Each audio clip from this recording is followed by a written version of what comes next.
هموطنان گرامی، من از این فرصت خیلی مناسب استفاده نموده به یکایک شما منتداری خود را بیان می نمایم که شما وقت خود را دریغ نداشته به طریق سراغ الکترونی و شبکه‌های اجتماعی به من و به تیم من امضاهای خود را برای دستگیری نامزدی من ارسال نموده. تشکر زیاد. به معلومات هموطنانم می رسانم که در مدت 4 روز ما قریب 21,000 امضای علاوگی را جمع نمودیم و من باوری دارم که تا مهلت به آخر رسیدن جمع نمودن امضاها ما می توانیم آن مقداری که طبق قانونگذاری طلب کرده می شود آنقدر امضاها را ما جمع کردن قادر هستیم. همدیاران عزیز، سانحه 7 سپتامبر سال 2020 از طرف کارمند مقامات اجرایی حاکمیت دولتی ولایت مختار کوهستان بدخشان غالب نیتبیکوف از نام معلم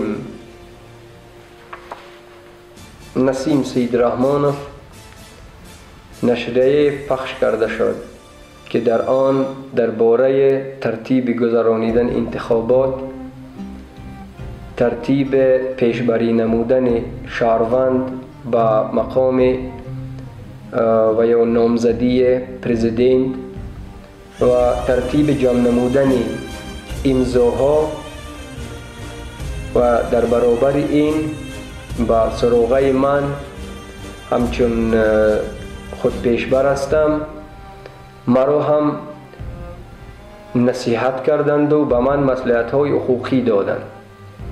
سر اول به معلومات شما غالب نیتبیکوف و معلم سیدرحمان یا که تو سیدرحمانوف به معلومات شما می رسانم.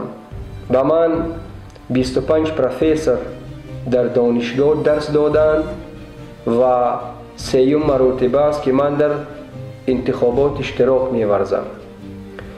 دوم، در بابت ترتیب گذرانیدن انتخابات و طلبات به پیشبری نامزد به مقام پرزیدنتی و جمع نمودن امضاها و دیگر کارهایی که وابسته به انتخابات هستند، دولت کمیته مرکزی انتخاباتی را وظیفه دار کرده است و شمایان حقوق دخالت کردن خود را به مرافع انتخابات و گذرانیدن کارهای فرماندهی وابسته به خود پیشبری شهروند باشد یا جمع نمودن امضاها، این کار وظیفه شما نیست. از دایره صلاحیت خدمتی خود نبرایید. در برابر این ماده 65 سرقانون جمهوری تاجیکستان را تا امروز یگان کس بیکار نکرده است. وابسته به این کار من پگاه به مقامات پروکراتورا شکایت می نویسم نسبت غالب نیتبیکوف و معین نمودن معلم نسیم سیدرحمانوف شخصیت او چون از دایره صلاحیت ها نامردگان برآمدند. باید مقامات نظارتی نسبت شخصان نامرده چاره های مشخص قانونی را اندیشیده تطبیق نماید. شهروند ابراهیم جان یوسف بیکوف که چند هفته پیش همچون خود پیشبر به مقام پرزیدنتی طریق واسطه اخبار عامه برآمد نمودند و آن وقت نه یگان کارمند مقامات های قدرتی نه یگان کارمند مقامات های اجراییه و نمایندگان کمیته مرکزی انتخاباتی یگان ایراد نداشتند و چون من هم در برابر نام بردم، چون یک شهروند هستم و برابر حقوق می باشیم، من خود را پیشبری نمودم و تمام مقامات ها یعنی با کار ما دخالت خود را می کنند و همه طرفه مانع های سنی را ایجاد می نمایند. قانون برای همه یک است.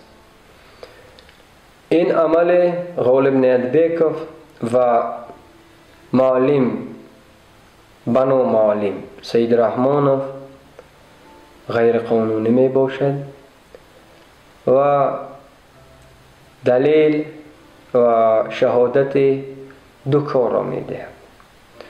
یکمش نشانه بی‌مسئولیتی و خنک نظرانه مناسبت نمودن مقامات های دخل دار، یعنی کمیته مرکزی انتخاباتی و دیگر نمایندگان حاکمیت نسبت به چاره‌بینی مهم سیاسی انتخابات پرزیدنت جمهوری تاجیکستان می باشد. دوم،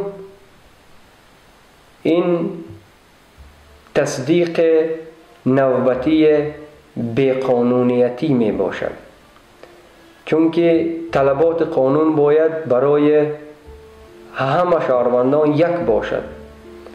لیکن در حالت کار ما یعنی یک نامزد را اجازت می دهند، دیگر نامزد را اجازت نداده مانعهای سنی را برایشان ایجاد می کنند. قانون برای یک شهروند مادر است و برای شهروند دیگر مادر اوگای. هموطنان گرامی، من به دستگیری شما احتیاج نهایت کلان دارم و از یکایک شما احترامانه خواهش می نمایم که امضاهای خود را برای دستگیری نامزدی من به سراغه الکترونی و شبکه‌های من ارسال نمایید. من باوری شما را فریب نمی دهم.